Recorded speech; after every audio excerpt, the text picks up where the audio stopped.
group. So it's exciting that we are finally in week 8, which means that in just a few short days we'll be done with this course. So I just want to take a second and say that I'm really thankful to have been in the group with both of you.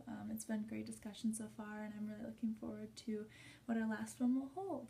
So this week we've been talking about family relationships as well as friendships, and the topic that I found most interesting was definitely in the negative familiar relationship section of the lecture, specifically focusing on how infants and toddlers are affected by the relationships that adults in their life have. So she talked about a couple studies in the video that she had under the module about how babies responded to different types of conflicts around them.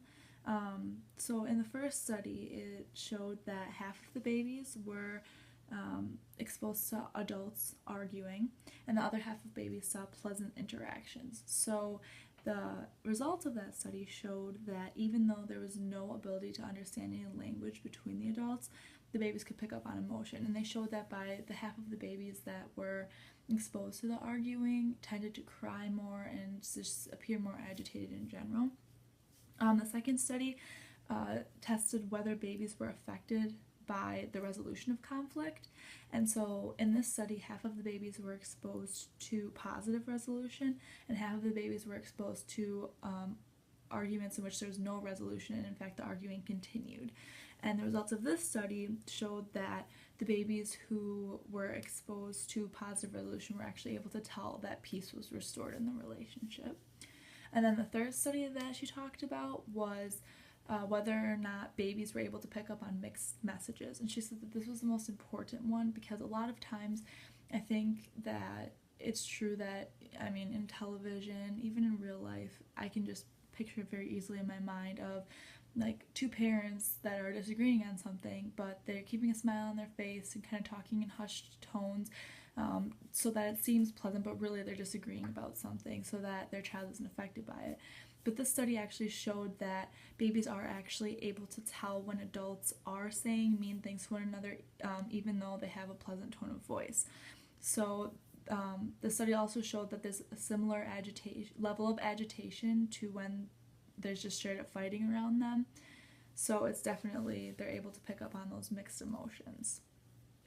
So basically the whole moral of these different studies was that we can think of babies and young children as witnesses to adults. They constantly pick up on the emotional tones even if they can't understand exactly what's being said, and they always are there to witness problems and conflicts. So a question that she posed to us was how babies are affected by long-term living in a conflictual family environment. And there's just a couple suggestions that were given about it. She repeated several times throughout that section of the lecture that there was not a lot of research on this topic. So she just gave some kind of general areas. The first one would be that it has effects on emotional regulation. So generally, kids who grew up in a threatening environment are more emotionally reactive, so they get more depressed and angry more easily, and they also have a harder time controlling those negative emotions. And then another effect would be that they view themselves with a lower self-concept. They aren't as confident in themselves. They have lower self-esteem, and so that kind of can stem from the fact that they blame themselves for their parents' problems. So they feel guilty and unlovable, and thus results to low self-esteem. So a lot of times when you see that low self-esteem resulting from parental conflict, it also goes hand in hand with the fact that those kids then believe that it's their personal job to fix the caregiver's problems. I guess in like a real world situation with this, it makes me think of the movie The Parent Trap. It's one of my favorite movies, and it just makes me think how when the twins discover that their parents are divorced and that they're actually twins, they don't like their father's girlfriend, who eventually is fiance, and so they plot everything in order to break them up and get their parents back together. So they kind of feel a lot of guilt in the fact that their parents aren't together and they want them back together, so they go through all of these naughty plots to try and get them back together. And so that's actually another characteristic of these kids who've grown up in a conflictual family environment, is that they develop a lot of unhealthy habits when they try to fix problems. So they develop behavioral problems in order to attract attention, which is exactly what the twins did in The Parent Trap. And then also, as they get older, they learn that they need to control people around them by engaging in negative behaviors. So it's harder for them to develop interpersonal relationships. And I know some of my friends that have divorced parents, I can see this a little bit. Even in their romantic relationships, it's obvious that there's definitely some trust issues there, as well as the fact that they want to control the situation, sometimes in a negative way. So it's hard for them to, first of all, start those interpersonal relationships, but then continue to maintain them.